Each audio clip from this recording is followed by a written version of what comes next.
In the Poynter Institute's Leadership and Management seminars, we talk about what great bosses know, but not just what they know, what they do, and the style with which they do it.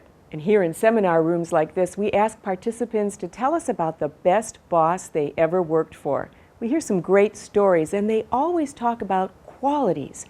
And you know, some of those qualities come up time and again. And what were some of those qualities? Well, we hear about bosses with high integrity and standards, about a boss who was a great teacher, or someone who was decisive.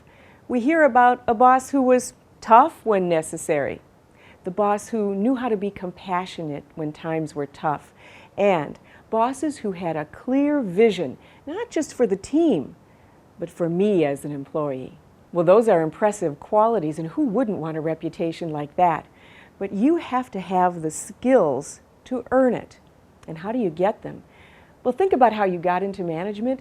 You were really good at something in your craft, and then one day somebody in authority tapped you on the shoulder and said, "We'd like you to help other people be that good."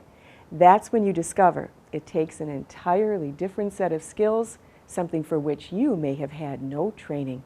So, what are some of those key management skills? Well, there's coaching and feedback, the ability to help other people raise their game. There's communication, so that the messages you provide are so clear and consistent that people hear and understand them. There's conflict resolution and tough conversations, dealing with difficult people and circumstances. And then there's team building and collaboration, getting your people to work together, but also to work with the people down the hall. And finally, there's systems and planning. Your job is to keep things running like a well-oiled machine. As you look at those key management skills, it's hard not to notice that every single one of them deals with people. And you need to develop a management and leadership style that helps you know what's right for the person and for the situation. Now, in general, let me tell you that there are three kinds of leadership styles. The first would be called a directive style, and that style says, "I'm the boss." It's pretty top down. I decide, you do. The second is more of a consultative style, in which the manager says, "I'm in charge, but it's really important to me to get input from lots of people on the team as I make decisions about what we do."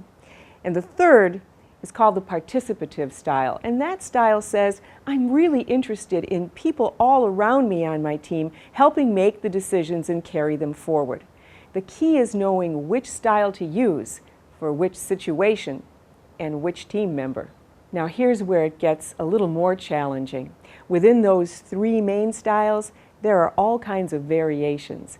In fact, one of my favorite writers on leadership is a man named Daniel Goleman, and his book, Primal Leadership, takes a look at 6 styles that seem to work best for a variety of circumstances, and that's what we're going to be talking about in the full-length version of this video. I'll walk you through those 6 styles, show you people who I think use them successfully, and then I'll throw in a few bonus styles and a little advice of my own.